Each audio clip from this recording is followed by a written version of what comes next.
বাংলাদেশ ও ভারতের দীর্ঘদিনের বন্ধুত্বের উপর বড় ধরনের সংকট দেখা দিয়েছে। সংখ্যালঘু হত্যার বিচার দাবিতে ভারতের হিন্দু জাতীয়তাবাদের বিক্ষোভ, অন্যদিকে বাংলাদেশে ভারত বিরোধী মনোভাবের তীব্রতা, সব মিলে দ্বিপাক্ষিক সম্পর্কের ভবিষ্যৎ নিয়ে প্রশ্ন উঠছে।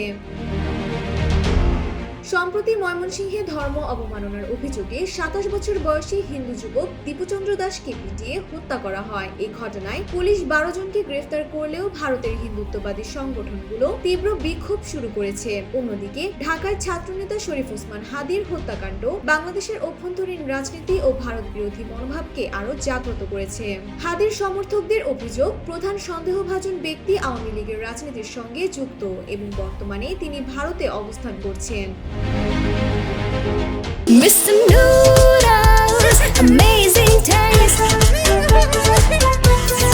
এছাড়া সামাজিক যোগাযোগ মাধ্যমে সম্প্রতি ছড়িয়ে পড়া এক ভিডিওতে দেখা যায় রাতের আধারে কিছু ভারতীয় যুদ্ধযান ও ট্যাঙ্ক চলাচলের সময় সেগুলো দেখে প্রত্যক্ষদর্শীদের বলতে শোনা যায় বাংলাদেশের জন্য রেডি হচ্ছে। এ অবস্থায় গণমাধ্যমে বাংলাদেশের বিরুদ্ধে ভারতের যুদ্ধ প্রস্তুতি নেয়ার গুঞ্জন শোনা যায় এবং বাংলাদেশ সীমান্তের কাছে চিকেন স্ন্যাক নামে পরিচিত শিলিগুড়ি করিডোর ঘিরে সম্প্রতি ভারতের কিছু সামরিক তৎপরতা, সীমান্তের কাছে আসাম ও উত্তর দিনাজপুরে দুটি আর্মি স্টেশন স্থাপনের কাজ শুরুর খবর পাওয়া যায়।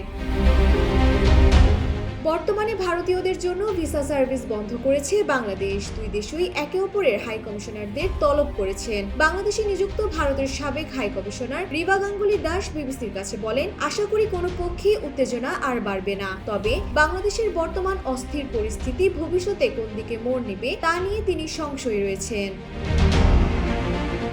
জুলাই গণঅভ্যুত্থানের পর ক্ষমতাচ্যুত শেখ হাসিনা ভারতে আশ্রয় নেওয়ার পর থেকে ঢাকার সাথে দিল্লির দূরত্ব আরো বেড়ে যায়। তাকে ফেরত পাঠানোর কথা বলা হলেও দিল্লির নীরবতায় বাংলাদেশে ক্ষোভের সৃষ্টি হয়। বিশ্লেষকরা বলেন, হাসিনার পতনের পর থেকে বাংলাদেশে মৌলবাদী গোষ্ঠীগুলো অধিকতর সক্রিয় হয়ে উঠেছে, যা সংখ্যালঘু ও অধিকার কর্মীদের নিরাপত্তাকে হুমকির মুখে ফেলছে। ডেস্ক রিপোর্ট, জয় জয় দিন।